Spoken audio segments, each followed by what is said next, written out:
But that's the time when I moved to the Silicon Valley, because I had this idea of working on startups, of bringing all this expertise that I had and building new companies.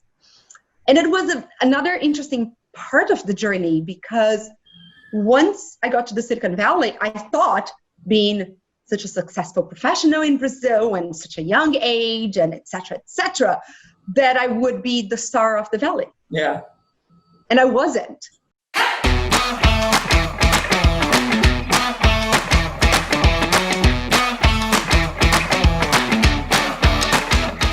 It's Thrive Live, a show about founders and leaders and the personal stories behind the companies and careers they built.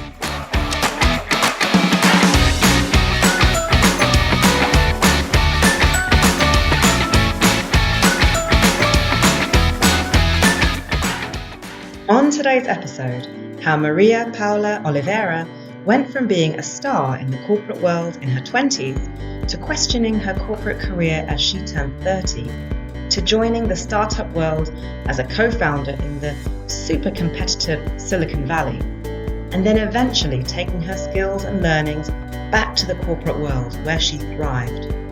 This is a story that epitomizes the idea that for a lot of us, our careers do not go in a straight line. Far from it. It's a story about hard work, ambition, risks, doubts, and the choices we make as we endeavour to create work we love. I'm Farida Gilmore, and this is Thrive Live.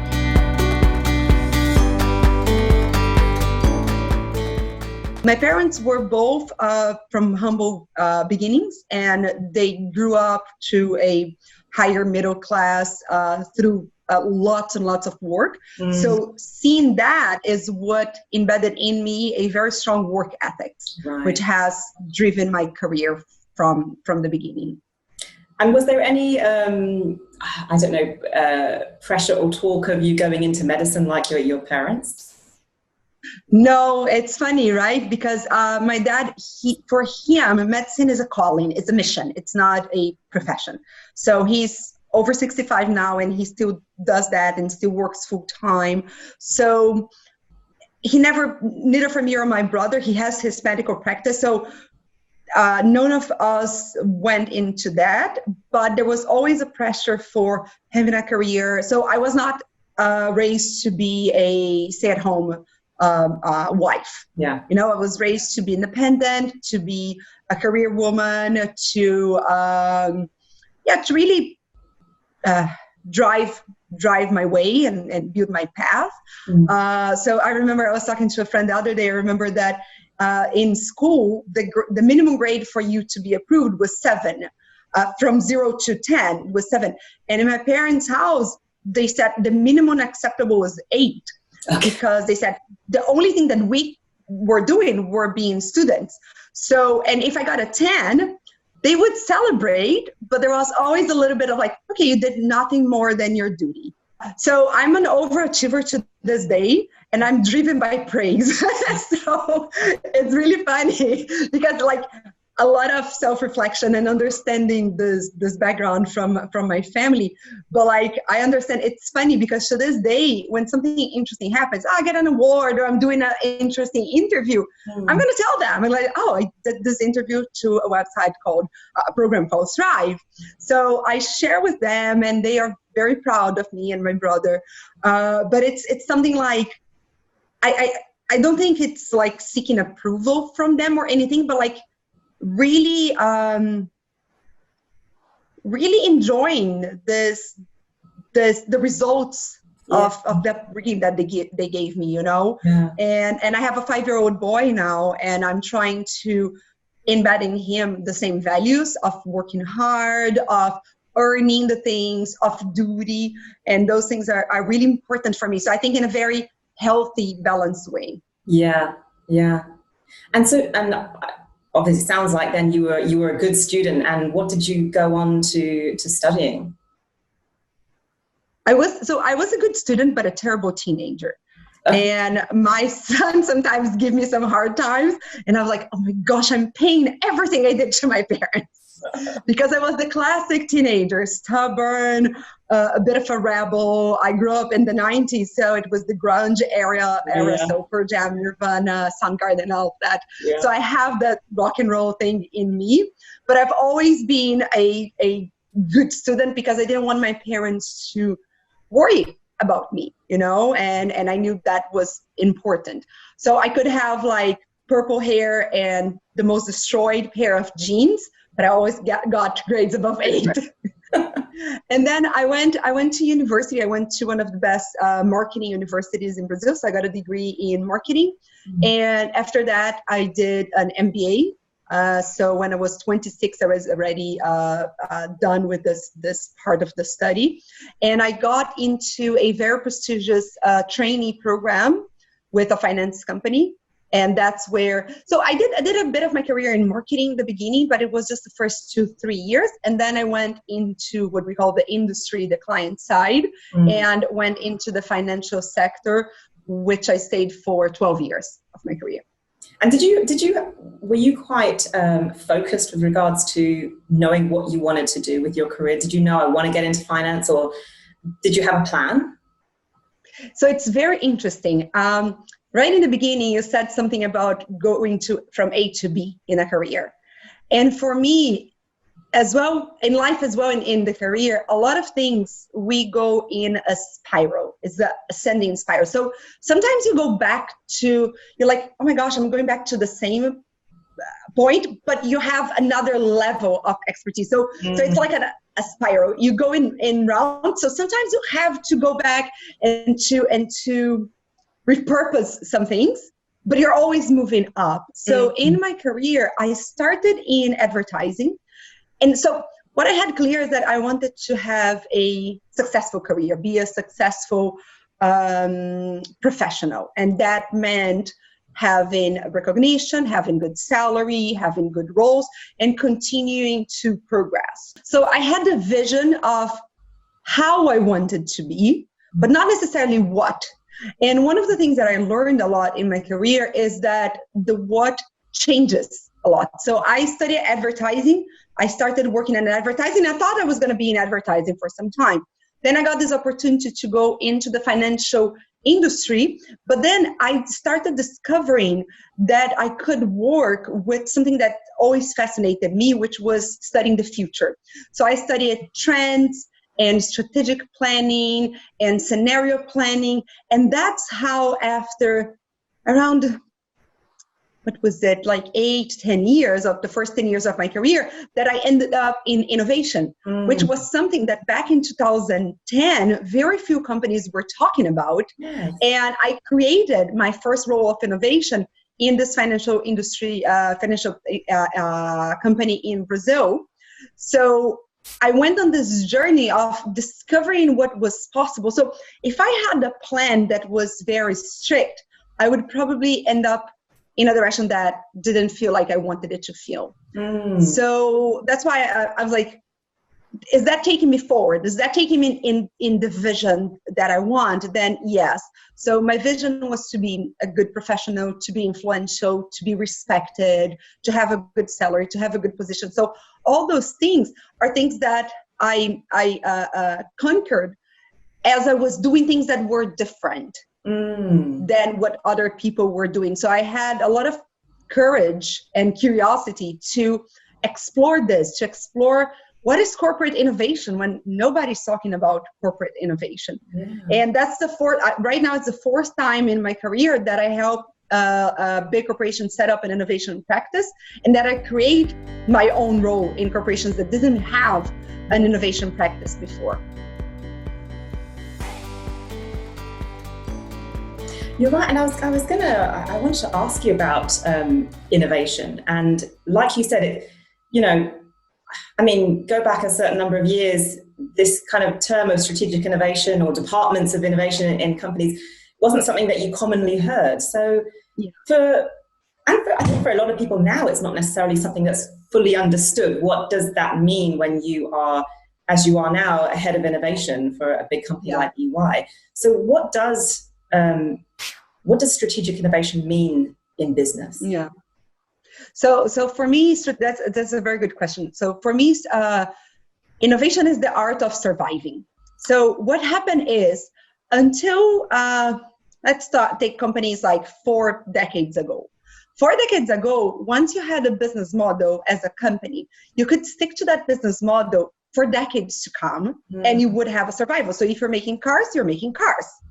If you're making hotels, you're building hotels, and you're selling hotels, you're renting hotels room. So the business model would be the same, although you have different car models. You had the same business model where you're building cars, you're selling the cars to the distributors who are selling to the stores, who are selling to the consumer.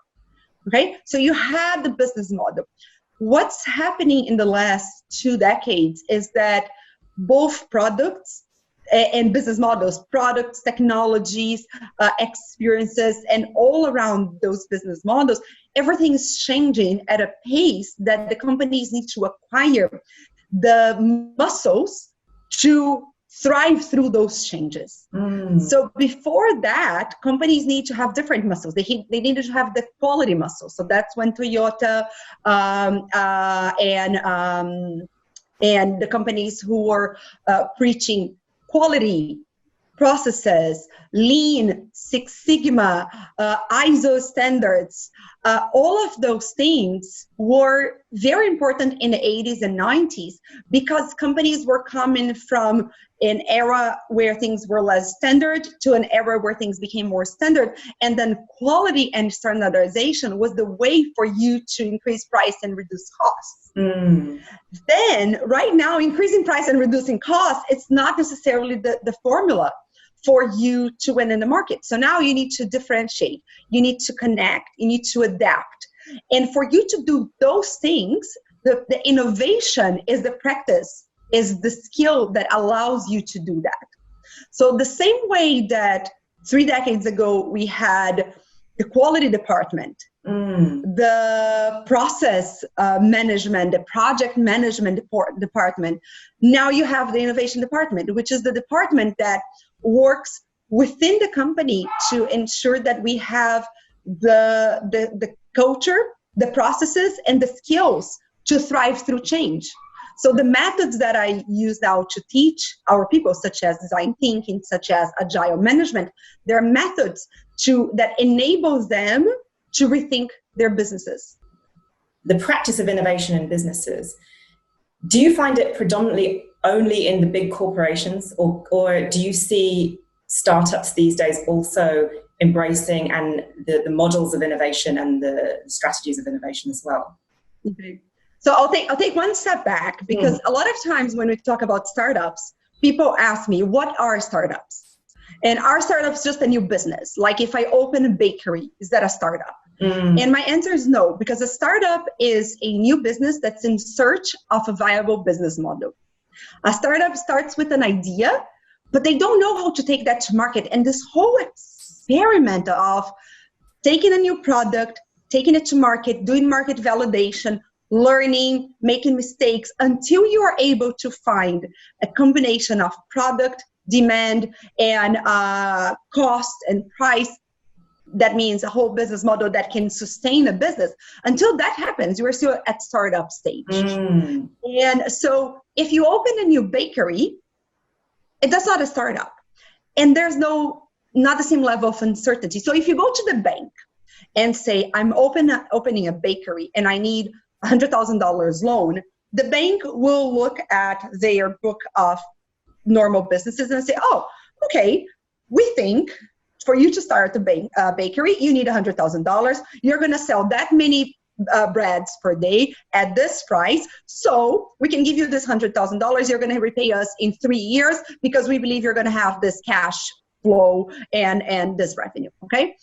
So there is a certainty on that model. And that's why these businesses that are traditional, that have a traditional business model, they can go to a bank and ask for a loan.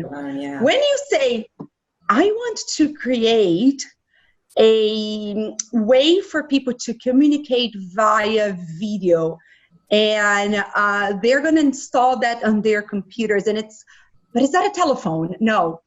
Is that Skype? No. What is that? Well, I'm going to call it Zoom, but it's going to be really cool because people can communicate in different countries via the internet. But how much are you charging for that? Well, I don't know. I still have to do some research. And who's going to buy that? Is it a normal demographic, or is it spread all around? So when you have all those questions that you need to do the experiment to answer them, because you don't have the answers before.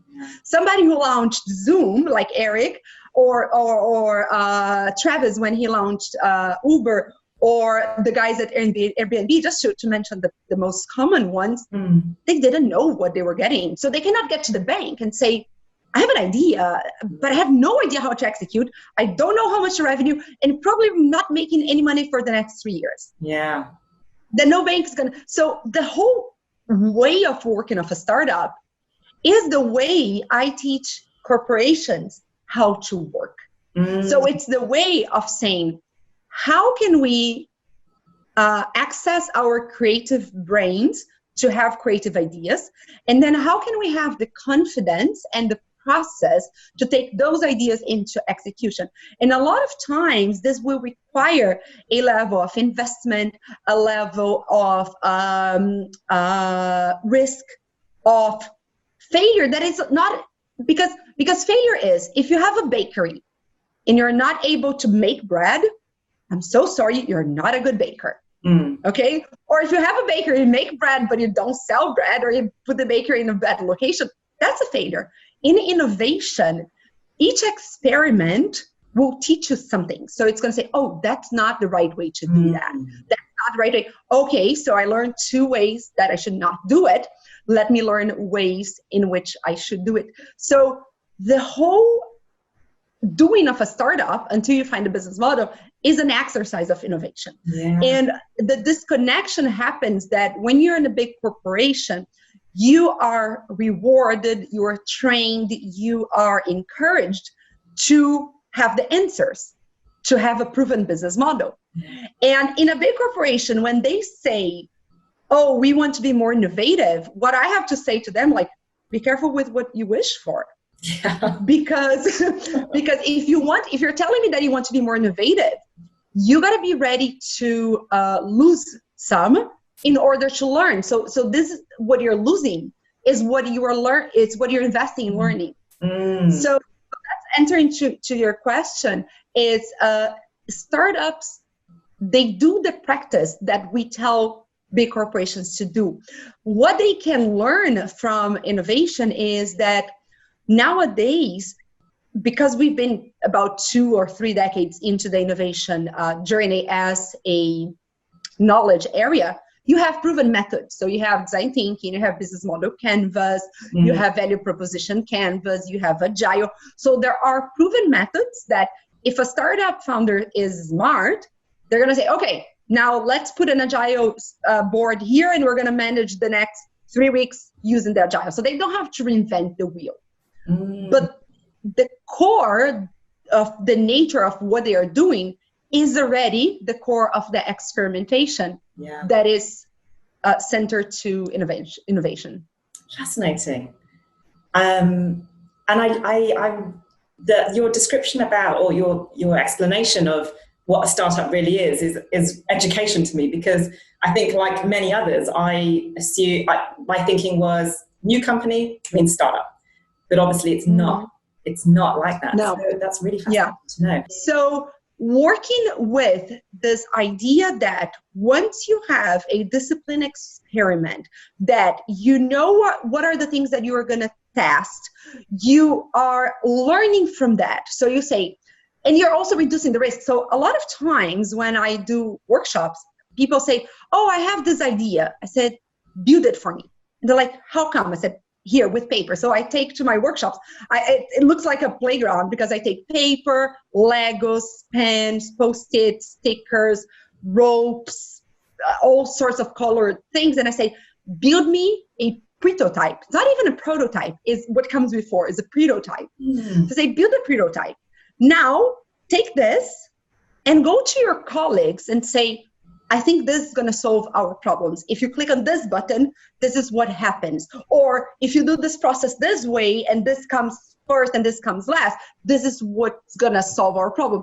Once you get a little bit of evidence, we will put a little bit of time to build the wireframing of this, okay? So every time you get evidence and you learn and you invest a little bit more. The problem with big corporations, they're kind of burned with this idea of investing in big projects and losing a ton of money. In an innovation process, when you have the discipline, you invest $5 to do a paper prototype. Then you invest $50 in your time to get some validation of that. Then you invest $5,000 to get somebody to build a wireframe. Then you invest $50,000 to make a mock-up that you're going to test with some clients. And at all of those gates, your idea might die, which is good, because it's better it dies at $5,000 than dies at $5 million. Yeah. So you have this process that is very disciplined and very intentional. And this way you reduce uncertainty, and as you reduce uncertainty, you increase the investment. A big mistake that corporations do, they have beautiful ideas, they go into implementation. And then those things become too big to fail. And then they continue pumping money, and then you end up with the, can I swear, with the shitty product. So this is the discipline. So my day to day is understanding trends, but educating people. So I do a lot of workshop. I do a lot of cultural programs. So one of the programs that we do, and you came to our program, was the startup pop-up, was to invite startup founders into our workspace to talk to our people. That way, I'm instigating curiosity. I'm giving them a different point of view. Yeah. The same thing we do with the younger people. So we have a program called 5 Under 25, in which we select 5 Gen, are they Gen Zs? Gen Z, yeah. Gen Z. Yeah, Gen Zs, yeah, after the millennials. I think so. 5 Gen Z. So the 20, 25, 24-year-olds, and we peer them with senior partners in our company. So we say, let's do a reverse mentoring. What can you tell this senior person about your life, how you communicate, how you buy, how you talk to people? What are your beliefs? What are your goals? How do you see the world? And a lot of times there is a very interesting cross-pollination in that. And so we reverse the table. It's not only the senior person who has had 30 years in the firm teaching the young Padawan, it's the other way around as well.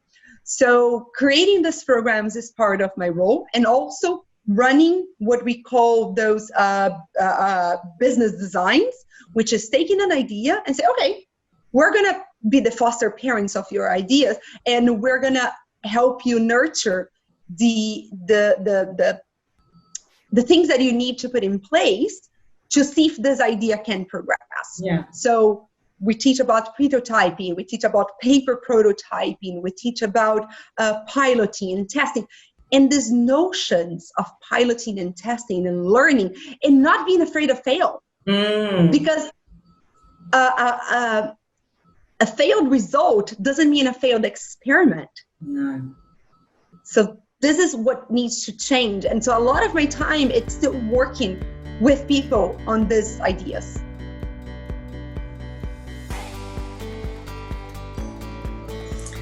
And so, I mean, you got into this world, which is absolutely fascinating at such a young age.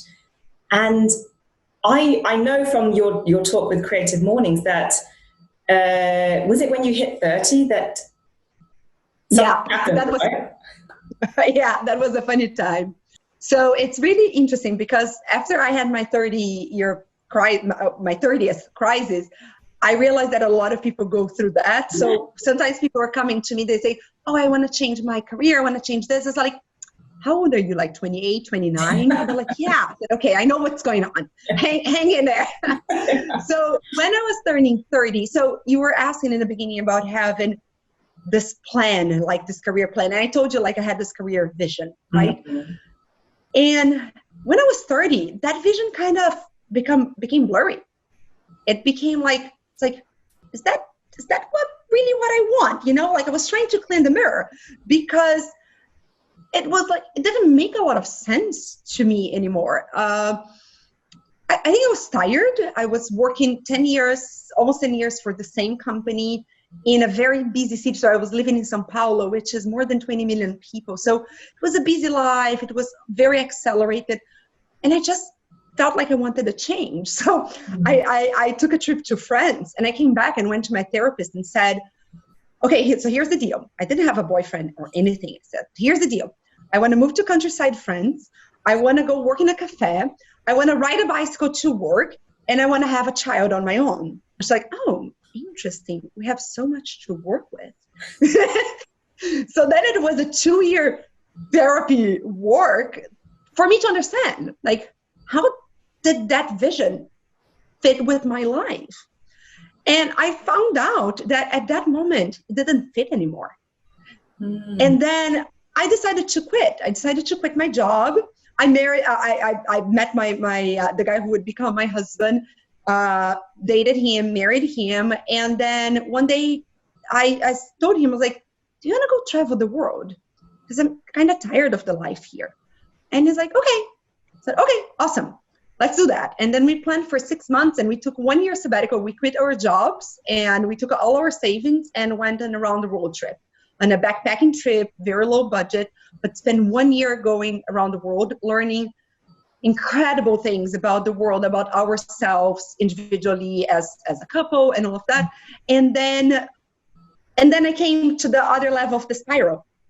I came back to a point, I was like, okay, I think I'm ready to go back to a working life. But that's the time when I moved to the Silicon Valley, because I had this idea of working on startups, of bringing all this expertise that I had and building new companies. And it was another interesting part of the journey, because once I got to the Silicon Valley, I thought, being such a successful professional in Brazil and such a young age and et cetera, that I would be the star of the valley. Yeah. And I wasn't, because all the skills that I had, they were the skills that I'm telling you, how to teach people about the practice of innovation. They're not needed in a 5-people team startup. You know, like, it's much more about doing. So when I went to work in startups, I repurposed myself as business development, because I could still use my skills of dealing with people and closing businesses and influencing, but nobody needed innovation practices because you're doing it. Yeah. You know, you see the difference. Yeah. So when you moved to Silicon Valley, I mean, so it sounds to me like you and your husband at the time were just like, right, let's just go and give this a shot. Let's go here. I assume you didn't go with jobs. You went and then found, and the idea was to then find employment or build your own thing when you got there. Yeah. Were you excited? Were you scared? Like, what was going through both of your minds at that time when you made that move? It's quite a big move. Oh, no, we were super excited, because the last place of our around the world trip, so we went to 27 countries. And the last country was US. So we went to California. We spent 2 months there in San Francisco, understood. So we did an experiment. Yeah. I did a prototype. Yeah. Okay. So I said, okay, let's spend 2 months. Let's book an apartment. Let's see how it happens. And we went back to Brazil. I have a little dog, picked up the dog, sold everything we had, and moved to the valley. But then the journey was so much harder than I thought, because I thought I was going to get there and find jobs because it was amazing. Yeah. And I realized I was not that amazing there, because a lot of people are amazing, and the skills that I had were not in high demand there. They were in high demand in the corporate world in Brazil, not in the startup world in Silicon Valley. So I repurposed myself, but then an interesting thing happened. It took us long. It was much more expensive than I thought, because San Francisco is a very expensive city. And honestly, and here's the ugly of it, once you spend all your fundings doing a round the world trip, you don't have fundings to live in San Francisco. So that's the ugly truth of it. Yeah. Okay. And we didn't have any more money. And when I started working for my first startup that I co-founded with 4 other founders, we were each taking $2,000 per month.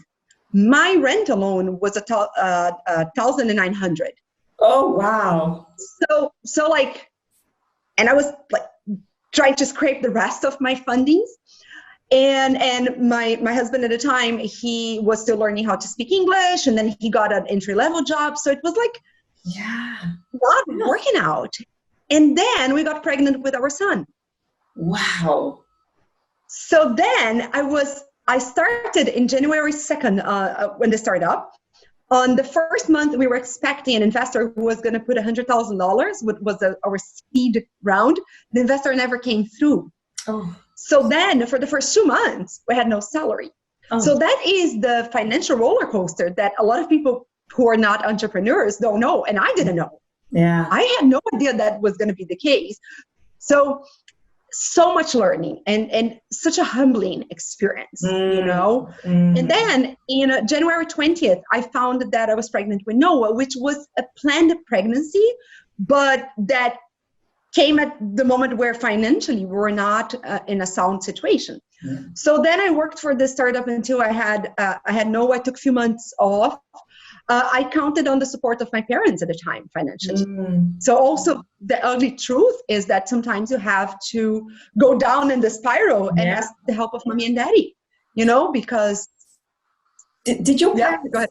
Did your parents, I'm thinking back to what you were telling me at the beginning about your, you know, relatively high expectations from your parents, and when you had to ask for help in that time in your life, was there any part of you that was scared about what they might think of the choice that they made? Or, you know, my parents have a very strong sense of fairness, and they saw how much I was working and doing my part, and how hard it was. And they were helped when they were doing their part as well and starting their lives and all of that. So they would not be supportive if I was slacking. You know, if I was just like, mommy and daddy, I'm sitting here and I bought all the shoes that I could and I don't have money. Yeah. You know?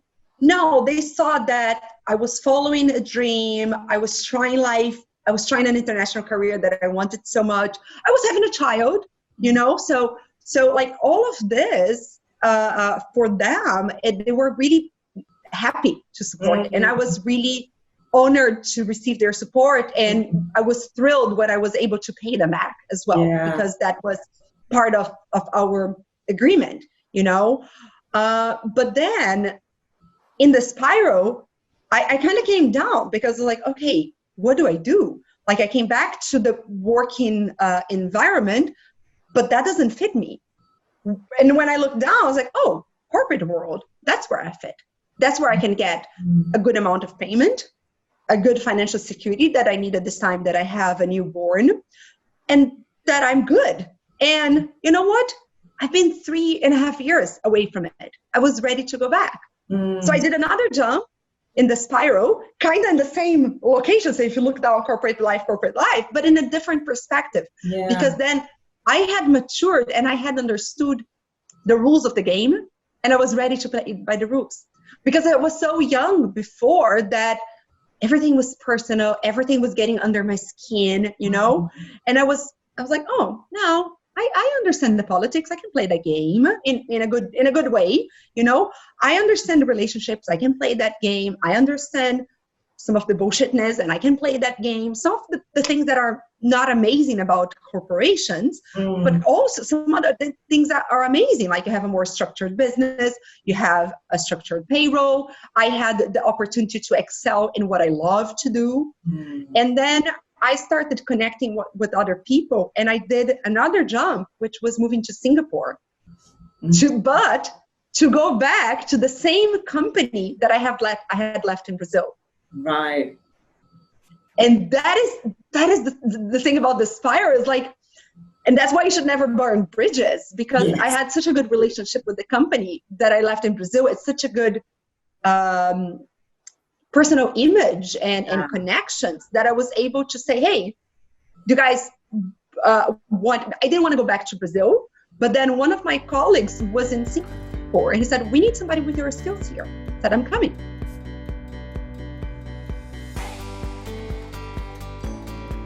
Do you think that your time in Silicon Valley, really being in the thick of it with the startup world, being a co-founder yourself of a company, actually enhanced your overall knowledge and learning about or understanding of innovation when you then went back to corporate? You'd seen both sides of the spectrum, I guess. 100%, like more than 100%. Because that's why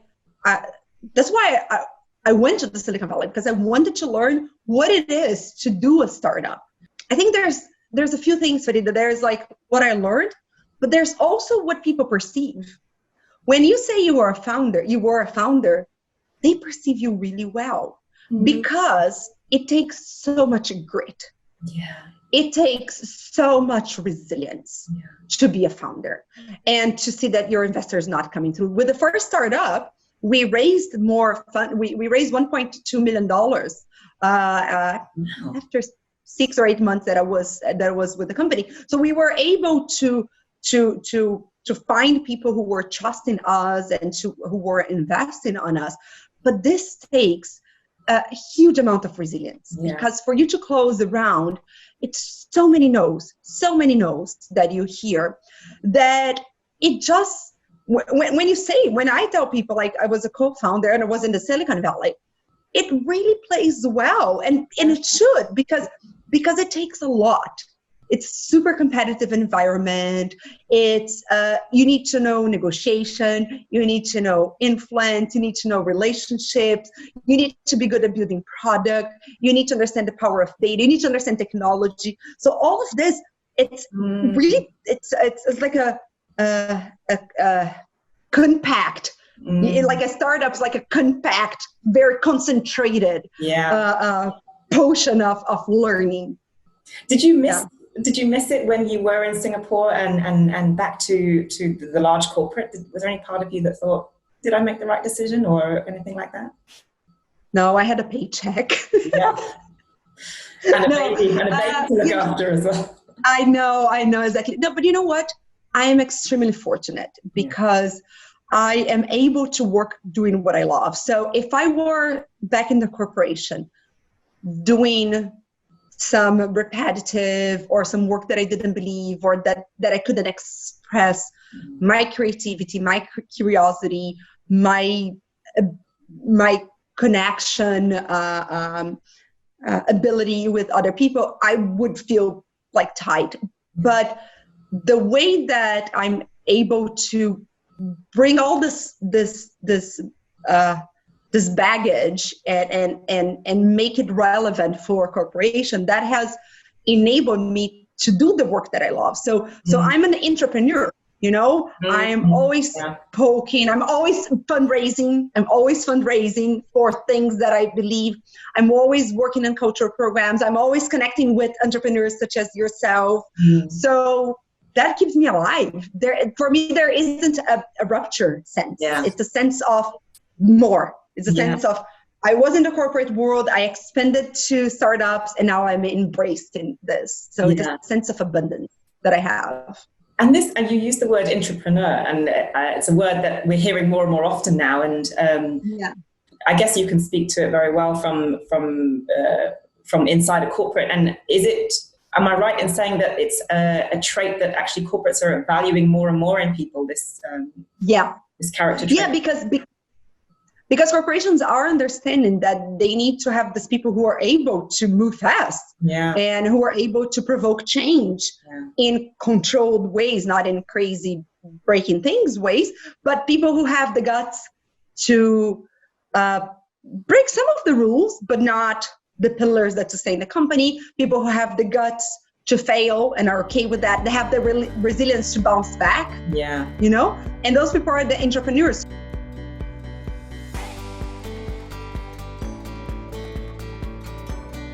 I would love to get your opinion on something, actually, which I think is quite a common problem. And you've touched on it earlier in your conversation, and it's something that I think so many people go through, perhaps when they're turning 30 and around that time of their career. This very common, as we both have experienced, feeling of, you work 10 years. Quite often it happens to a lot of people in corporates. I was that person.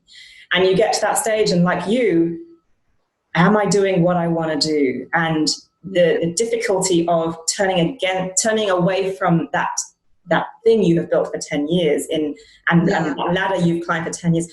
What would you say to someone in EY, for example, who would come to you and say, look, I don't know if this is for me. I don't know if I'm feeling, like you said, valued. Is it still my vision? What kind of advice do you have for people in that situation, having been there yourself?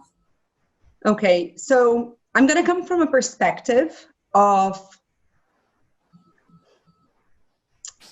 a privileged situation, in the sense that I can take some risks and I'm not going to end homeless, or I can take some risks and I'm not going to be starving my family. So I just wanted to make this caveat, because a lot of times, so if you ask me, so if somebody who is on their late 20s in a corporation, they more or less are coming from this, which is a limited cohort, but it's a cohort who's going to probably be watching this, okay? So I'm not trying to be simplistic in saying this is easy for everybody, because it isn't, okay? But within this boundaries, what I found is that people conflate fear with risk.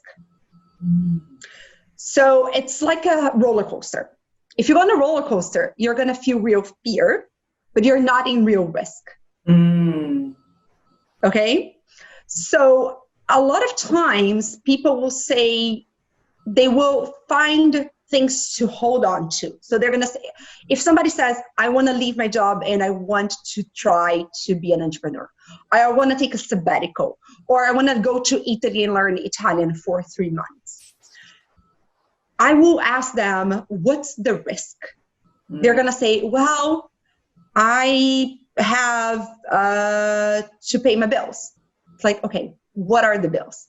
Because once you start deconstructing the things that are making you afraid and that you're holding on to, you start making the choices more apparent. And everything has an upside. There's no choice without an upside and no choice without a downside. Yeah. Okay. So what is the upside? I lived as a backpacker for 1 year. One of the things that I put in my backpack were a pair of high heels. When I had to carry my backpack myself, the first week, it was so heavy that I removed a lot of things from it and gave it away, including my pair of high heels. So I had to let go of the things that were common to me that were holding me back, that were heavy. So when you say, oh, but I like to eat out, or I like to buy shoes, or this, or that, like, what is, so you're choosing that. You're choosing to have a job that pays for that. Yeah. Can you make a different choice? Oh, but then I cannot buy shoes. Exactly. You cannot be a backpacker and buy shoes at the same time. What do you want? So I think this thing about what you want is, I wanted to travel. So for 6 months, I stopped buying anything. I stopped eating out. Yeah. Because we had a bigger goal. We had a different purpose. So if you want to go study 3 months of Italian in Italy, and that means you need to leave your job, try to deconstruct the things that you think your job is bringing to you, and to see if you can really leave with that or without that. You know, if you can take a leave, maybe take a leave. So prototype. Yeah. So that's another thing is, I never told anybody that I was going to go on a round the world trip, except my boyfriend at the time, before 4 months, because we were thinking, we were researching, we were maturing. Then there was one day when I looked at the love that I love so much, and I was like, oh my gosh, but I'm going to miss that. But then I thought, in 2 years, am I going to hate myself if I don't take this leap? And I thought so. I thought, yeah. So then I got home that day and I bought the round the world ticket. Yeah.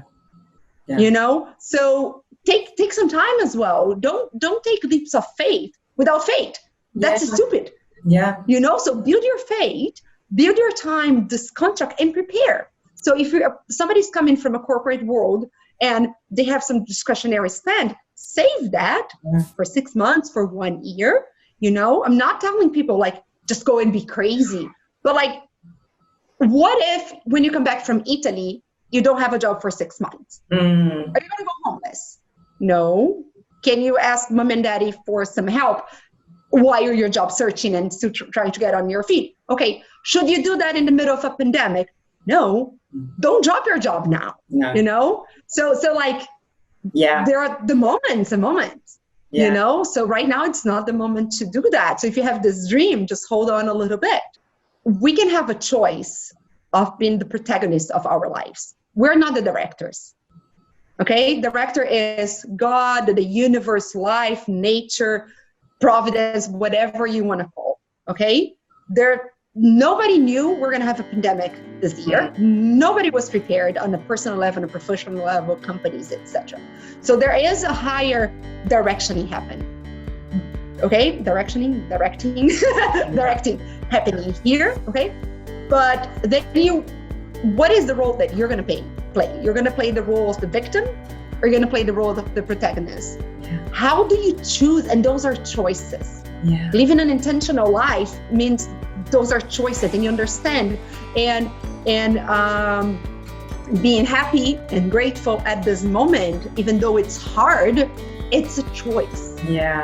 So you're not the director, but you can be the protagonist.